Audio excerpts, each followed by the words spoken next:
नमस्कार। द देसी अड्डा पर आपका स्वागत है। मैं हूं राकेश तिवारी। देखिए, सारण जिले की राजनीति में इंटरेस्ट रखने वाले लोगों के लिए एक खबर महागठबंधन की तरफ से है।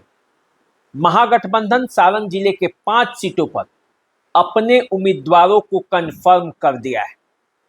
इन 5 उम्मीदवारों को हरी झंडी दे दी गई है। वे क्षेत्र में जाकर अपना पसीना भी बहाने लगे। बाकी 5 सीटों पर असमंजस की स्थिति है, वहां मंथन चल रहा है। क्या होने वाला है सारण जिले में?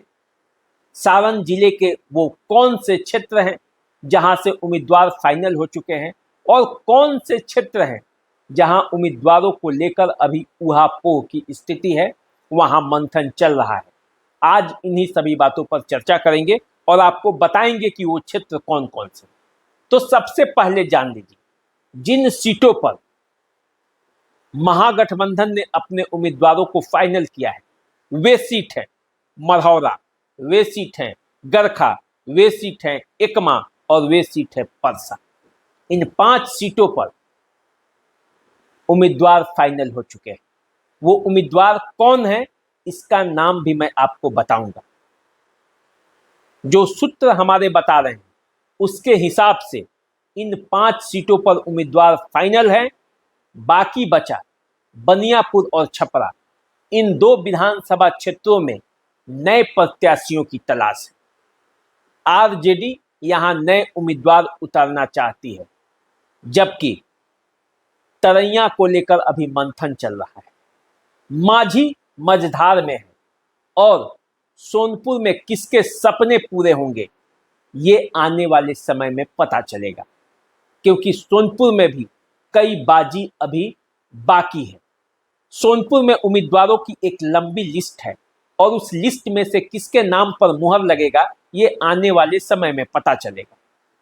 लेकिन हमारे जो सूत्र बता रहे हैं उसके हिसाब से अब मैं आपको बारी बारी से बताता हूं कि सारण जिले के जो 10 सीट है विधानसभा के, उसमें पिछले बार 9 सीटों पर आरजेडी चुनाव लड़ी थी। 1 सीट पर सीपीएम के उम्मीदवार उतरे थे। इस बार भी कमोबेश वही स्थिति है। इन 10 सीटों में से 7 सीटों पर महागठबंधन ने अपना कब्जा जमाया था। 3 सीटों पर एनडीए का कब्जा हुआ था। एनडीए तरैया, छपरा और अमनौर ये 3 सीटें जीत पाई थी। बाकी सीटों पर आरजेडी का कब्जा हुआ था। 1 सीट सीपीएम जीता था। देखिए, यादव और राजपूत बहुल इस इलाके में, जो पूरा सारण का इलाका है, जहां चुनावों में दोनों जातियों के बीच संघर्ष भी रहता है, वहां फिर संघर्ष होने वाला है। और अधिकांश सीटों पर, लगभग 4 से 5 सीटों पर यादव और राजपूत आमने सामने लड़ाई करते हुए देखे जाएंगे इन सीटों पर। और मुकाबला जब होगा तो बड़ा जबरदस्त होगा। तो चलिए अब मैं आपको बता दूं कि सारण जिले के सीट पर जो उम्मीदवार आरजेडी ने तय किए हैं वो कौन कौन से हैं और क्या संकेत मिल रहे हैं। देखिए, हमारे जो सूत्र बता रहे हैं उन सूत्रों के हिसाब से मढ़ौरा में तमाम कोशिशों के बावजूद जितेंद्र कुमार राय का टिकट फाइनल हो चुका है। उन्हें हरी झंडी मिल गई है। वे क्षेत्र में आरजेडी के टिकट पर चुनाव लड़ने के लिए अपने प्रचार प्रसार में भी जुट गए हैं। ऐसा माना जा रहा है कि जितेंद्र कुमार राय को लेकर कई तरह के संशय, कई तरह के विवाद उत्पन्न किए जा रहे थे, लेकिन जितेंद्र कुमार राय जमीन से जुड़े हुए राजद के कार्यकर्ता हैं, इसलिए पार्टी ने उन पर फिर से विश्वास जताया है। और जिस विश्वास के साथ जितेंद्र राय को आरजेडी ने हरी झंडी दी है, लगभग उस विश्वास पर जितेंद्र राय उतरने के लिए प्रयासरत है। अब देखिए, हमारे जो सूत्र बताए उसके हिसाब से गरखा में भी आरजेडी ने अंततः सुरेंद्र राम को फाइनल कर दिया है। सुरेंद्र राम पहली बार पिछला बार चुनाव लड़े थे। मुनेश्वर चौधरी जैसे दिग्गज नेता का टिकट काटकर आरजेडी ने सुरेंद्र राम को जगह दिया था और उस जगह पर सुरेंद्र राम जीत गए थे। पार्टी ने मंत्री भी बनाया था। इस बार भी उन पर विश्वास जता रही है। सूत्र बता रहे हैं कि सुरेंद्र राम को भी हरी झंडी मिल गई है, वो भी अपने क्षेत्र में तैयार है। एकमा, इस क्षेत्र को भी लेकर कई तरह की बातें थी। श्रीकांत यादव का टिकट कट जाएगा, ऐसी भी चर्चा थी, क्योंकि कई बड़े नेता इस टिकट के लिए, इस सीट के लिए दावेदार थे। लेकिन श्रीकांत यादव अंततः लालू यादव और तेजस्वी यादव का विश्वास पाने में लगभग सफल रहे हैं और ऐसा माना जा रहा है कि अब श्रीकांत यादव को भी हरी झंडी मिल चुकी है और वे कमर कसकर अपने क्षेत्र में तैयारी में जुटे।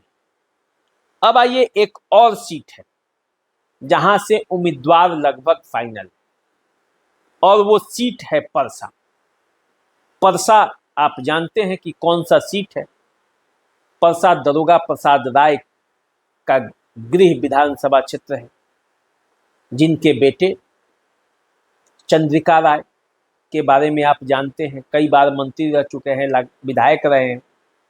लालू प्रसाद यादव के काफ़ी करीबी नेता थे, लेकिन अपनी पुत्री की शादी करने के बाद से लालू परिवार और उनके बीच जो दूरियां हैं, उसकी वजह से वो जनता दल यूनाइटेड, और इस बार वे जनता दल यूनाइटेड से आएंगे, लेकिन उनके सामने आरजेडी ने फिर से छोटे लाल राय पर विश्वास किया है और छोटे लाल राय को हरी झंडी मिल गई है।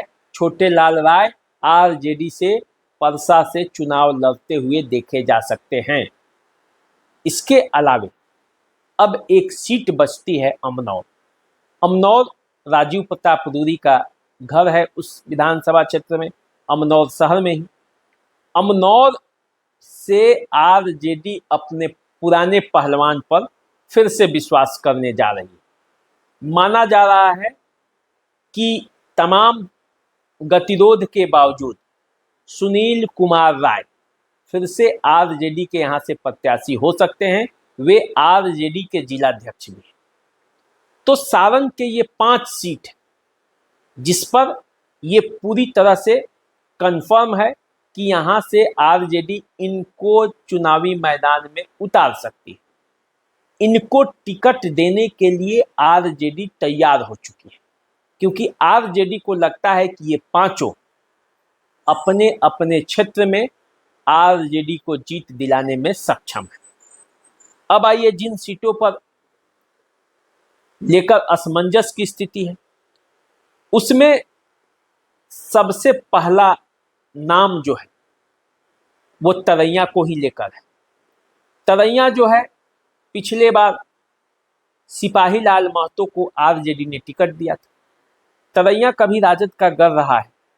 उस तरैया में बीजेपी अब अपना कब्जा जमाने में सफल हो गई। उस जगह पर बीजेपी का प्रभाव दिखता है। वहां पे इस बार क्या होगा, इसको लेकर मंथन चल रहा है कि किसे टिकट दिया जाए ताकि तरैया का जो रन है वो जीता जा सके। देखिए, तरैया में कई उम्मीदवार हैं। सिपाही लाल महतो तो हैं ही, इसके अलावे तरैया में मुद्रिका प्रसाद यादव पर भी पार्टी विचार कर सकती है। मिथिलेश राय तेजस्वी यादव के करीबी माने जाते हैं, पिछले बार भी चुनाव लड़े थे निर्दलीय और 10,000 से अधिक वोट लाए थे। इसके अलावे बिट्टू सिंह भी हैं। तो तरैया में क्या होगा ये देखना है। इस पर अभी मंथन चल रहा है, किसे पार्टी उम्मीदवार बनाएगी किसे नहीं, इस पर लेकर अभी पार्टी के अंदर संशय है। उन 5 सीटों पर भी अभी घोषणा नहीं हुई है और न अभी घोषणा होगी, लेकिन जो पार्टी के सूत्र हैं वो बता रहे हैं कि लगभग इनका नाम कंफर्म हो चुका है। दूसरा, अब आइए छपरा। छपरा में भी पार्टी को लेकर संशय है। क्योंकि छपरा कभी आरजेडी का गढ़ हुआ करता था, लेकिन परिसीमन जब 2010 में हुआ उसके बाद से छपरा आरजेडी के पाले से छिटक गया लगता है। अब उसी छपरा पर तैयारी है कि किस तरह से अपने पुराने गढ़ को अपने कब्जे में लिया जाए। छपरा में किसी वैश्य समुदाय को पार्टी चुनाव लड़ाने की तैयारी में जुटी। कोई वैश्य हो, लोकप्रिय हो, यदि इस तरह का उम्मीदवार वहां मिल जाएगा तो पार्टी प्राथमिकता देगी। वहां खोज चल रहा है और इसी तरह की खोज बनियापुर में भी चल रहा है। बनियापुर में 2 उम्मीदवार तो नजर में हैं, एक तारकेश्वर सिंह और दूसरे वीरेंद्र ओझा। इन दोनों पर पार्टी दाव आजमा सकती है, लेकिन ये पुराने योद्धा हैं।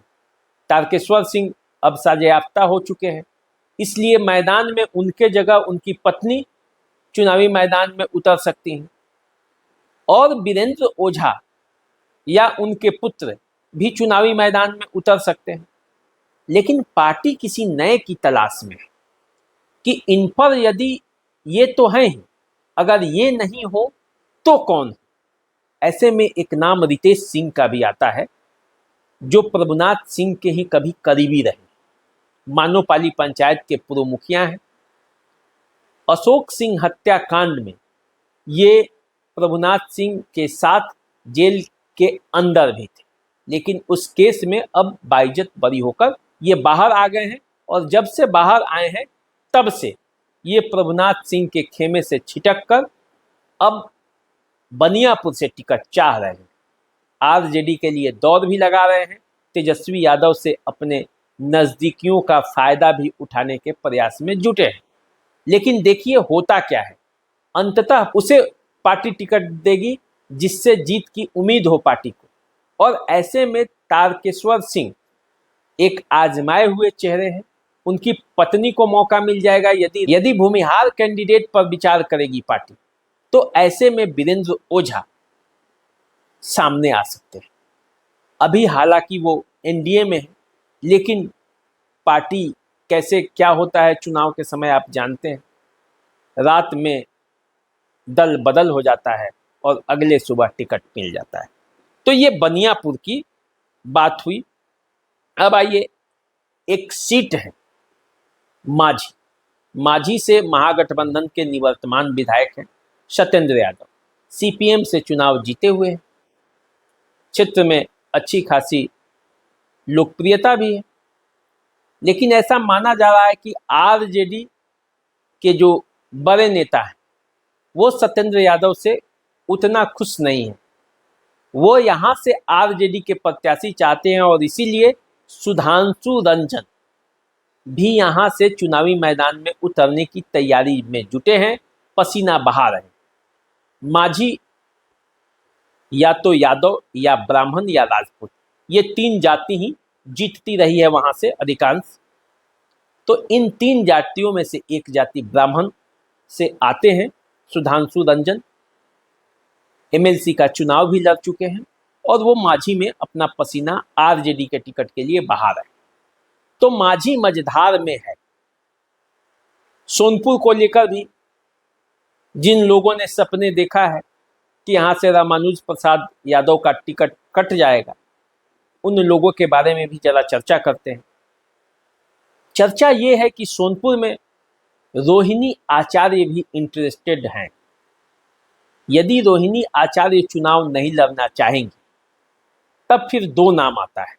एक तो पहले रामानुज प्रसाद यादव का है और दूसरा राजन कुमार राय। राजन कुमार राय भी आरजेडी के टिकट के रेस में है, क्योंकि उनके पिता राजकुमार राय की ये विरासत वाली सीट मानी जाती है।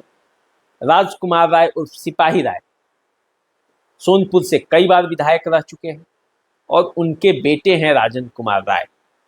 रामानुज प्रसाद यादव 2 बार सोनपुर से विधायक रह चुके हैं और इस बार बीजेपी की तैयारी पक्की है।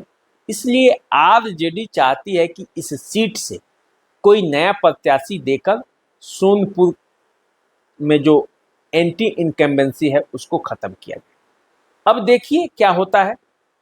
वैसे रामानुज प्रसाद जो है वो भी सरल स्वभाव के हैं और जनता के बीच उनकी भी एक अच्छी खासी लोकप्रियता है। तो जब पार्टी इस बात पर बैठेगी टिकट देने के लिए तो मंथन जरूर करेगी। तो ये रहा सारण की वे 5 सीट जहां असमंजस की स्थिति है। बाकी 5 सीटों पर लगभग टिकट फाइनल हो चुका है। वैसे चुनाव है और चुनाव परिस्थितियों का खेल होता है। मैं आपको अक्सर ये बातें बताता हूं कि क्या होगा, अंत समय में कौन सी परिस्थिति बनेगी और कौन सी परिस्थिति बदल जाएगी, ये कहा नहीं जा सकता। और जब परिस्थिति बदलती है तो टिकट भी बदल जाते हैं। लेकिन जो हमारे सूत्र हैं और अभी का जो हाल है, अभी मौजूदा समय में जो स्थिति है, उसके हिसाब से आरजेडी ने अपनी जो तैयारी की है उसका पूरा लबो-लुआब यही था। तो चलिए आप हमारे साथ बने रहिए, देखते रहिए द देसी अड्डा। चैनल को सब्सक्राइब कर लीजिए। यदि आप हमें फेसबुक पर देख रहे हैं तो फॉलो कीजिए। दीजिए इजाजत, नमस्कार।